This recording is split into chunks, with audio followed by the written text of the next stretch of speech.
FORA.tv. The world is thinking.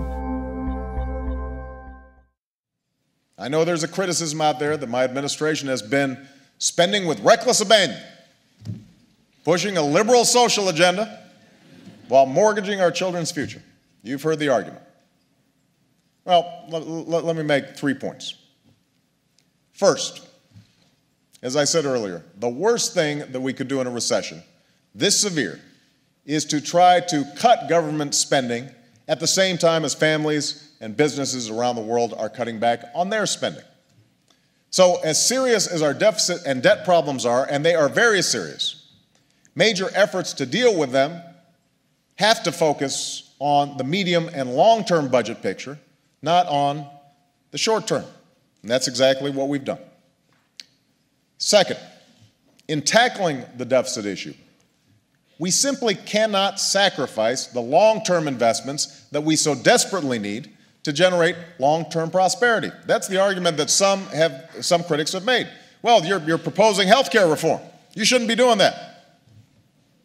You're proposing education investments. You shouldn't be doing that. That adds to the deficit. Look, just as a cash-strapped family may cut back on all kinds of luxuries, but will still insist on spending money to get their children through college, will refuse to have their kids drop out of college and go to work in some fast food place, even though that might bring in some income in the short term, because they're thinking about the long term. So we, as a country, have to make current choices with an eye to the future. If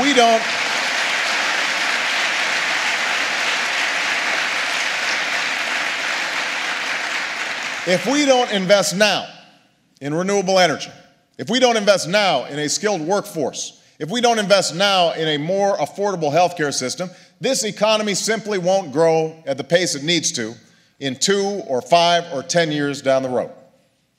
If we don't lay this new foundation now, it won't be long before we're right back where we are today.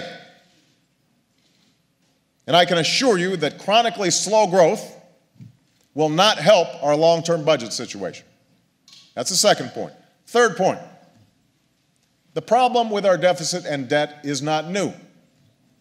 It has been building dramatically over the past 8 years, largely because big tax cuts combined with increased spending on 2 wars and the increased costs of government health care programs have pushed it ever upwards.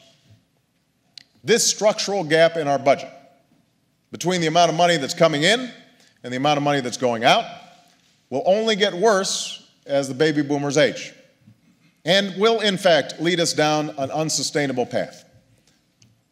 But let's not kid ourselves and suggest that we can solve this problem by trimming a few earmarks or cutting the budget for the National Endowment for the Arts. That's just not true.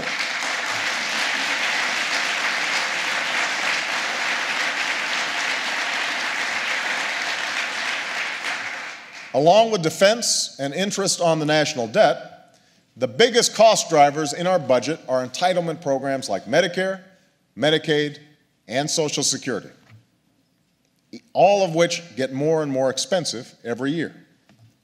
So, if we want to get serious about fiscal discipline, and I do, then we're going to not only have to trim waste out of our discretionary budget, which we've already begun, we will also have to get serious about entitlement reform. Now, nothing will be more important to this goal than passing health care reform that brings down costs across the system, including in Medicare and Medicaid. So make no mistake, health care reform is entitlement reform. That's not just my opinion. That was the conclusion of a wide range of participants at the Fiscal Responsibility Summit that we held at the White House in February. And that's one of the reasons why I firmly believe we need to get health care reform done this year.